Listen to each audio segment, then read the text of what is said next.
Bonjour. Alors vous avez organisé une conférence exceptionnelle le 18 juin sur les nouvelles tendances de consommation touristique et e-tourisme.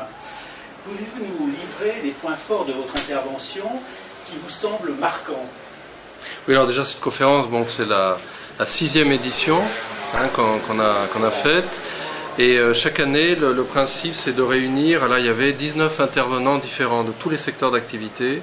Donc c'est vraiment l'intérêt, c'est de montrer comment, face aux nouvelles évolutions du tourisme, parce qu'il y en a toujours des nouvelles, et bien comment les acteurs s'adaptent, comment ils créent de nouvelles stratégies, comment ils réagissent en fait, et surtout cette année. Parce que, alors voilà, donc ça c'est le principe. Sur nos propres résultats, puisqu'on fait un baromètre annuel, et dont j'ai présenté les résultats donc le 18 juin, les principales tendances qui ressortent de ce baromètre, c'est toujours un tassement du taux de départ des Français. Donc il y a une baisse du taux de départ des Français en cours séjour marchand et en long séjour. On est à 58% de taux de départ pour les 15 ans et plus. Donc il y a une continuation de la baisse des taux de départ, pour une raison principale qui est celle de l'impossibilité de dégager de nouvelles ressources au niveau d'un foyer. Puisque 80% pour un foyer médian, 80% des charges contraintes et incontournables sont là, et 20% c'est le revenu libéré. Donc c'est à partir du revenu libéré qui est dédié à l'épargne, à l'habillement et aux loisirs que sont pris donc les moyens pour pouvoir partir. Donc comme ces 6 dernières années, les charges contraintes et incontournables ont augmenté et le revenu libéré donc a automatiquement baissé. Donc si vous voulez, ça fait que les gens inventent de nouvelles stratégies pour pouvoir quand même partir. C'est-à-dire qu'ils ont envie de partir. On a posé la question, et donc tout ceci a été présenté le 18, 54% des Français considèrent que partir c'est un besoin vital, pour lequel ils sont prêts à sacrifier d'autres dépenses. 54%. Donc c'est énorme, ça a même 2 points de plus que l'année d'avant. Donc voilà, donc il y a cette soif de partir, et après il faut pouvoir. Donc la volonté est là. 68% prévoient un budget pour pouvoir partir. C'est énorme également. 68%. Donc on est vraiment dans une dépense qui est quelque part assez paradoxale, dans le sens où on rationalise le désir. C'est un désir, on a envie de partir, de se détendre, et surtout en période de crise, parce qu'on entend tout le temps des mauvaises nouvelles, on a envie vraiment de changer d'air. Donc on prévoit de l'argent, on fait tout même pour sacrifier d'autres dépenses, mais à un moment donné, quand même, on est rattrapé par les besoins vitaux, et là on ne peut pas faire autrement. Quand on a l'assurance, le loyer, le téléphone, l'EDF, le GDF, les transports, etc., tout ça on est bien obligé de le payer, l'alimentation, mais malgré tout, voilà, on a envie de partir. Alors ça c'est le premier enseignement. Le deuxième, c'est que on a pour la première fois, on a fait une très grosse étude sur les nouveaux comportements des Français face à la conjoncture difficile, puisque cette étude, nous, on l'a préparée fin 2008. On a administré le terrain en janvier et février 2009, et on a fini d'exploiter les résultats actuellement. La première présentation très importante, c'était le 18 juin.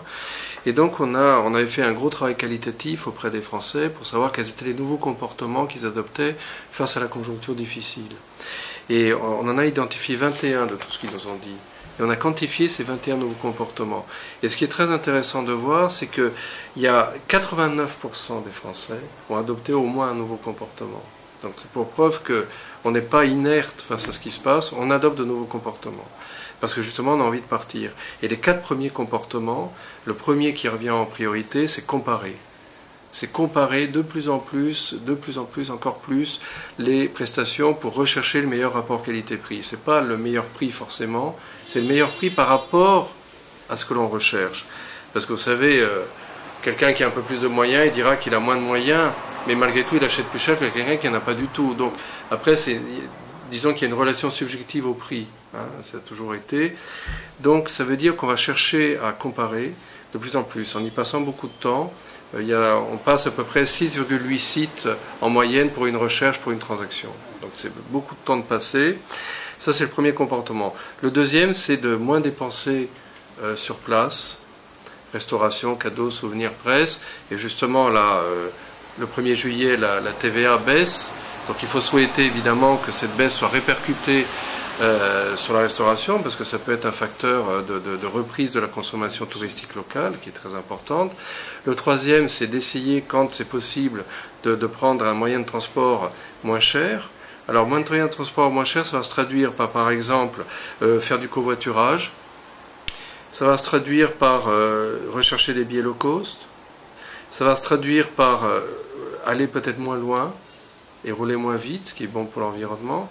Et puis ça peut être aussi se précipiter, parce qu'il n'y a pas d'autre mot, sur les billets de train qui sont moins chers, type Prems, des TGV. Et d'ailleurs, il y a une campagne en ce moment là-dessus. Donc ça, c'est un nouveau mode, et surtout sur le transport.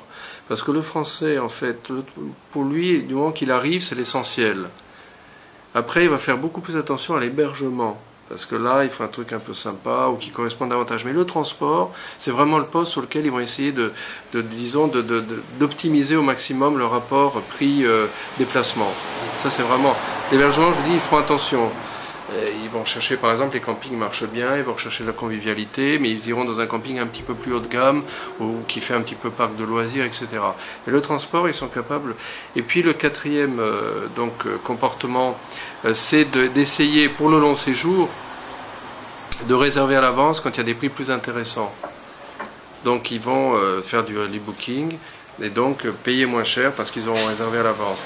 Donc le paradoxe de la situation actuelle est qui demande pour les professionnels d'avoir les nerfs solides et du sang-froid, c'est qu'ils font des prix moins chers parce qu'eux-mêmes proposent cela en early booking pour être sûr d'avoir des stocks déjà vendus et de la trésorerie.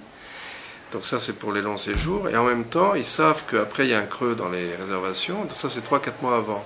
Après, il y a un creux. Et puis, ça va reprendre les 15 derniers jours. Donc il faut vraiment avoir les nerfs solides. Parce qu'eux, en tout cas, ils ont mis tout de côté pour pouvoir assurer la prestation. Donc,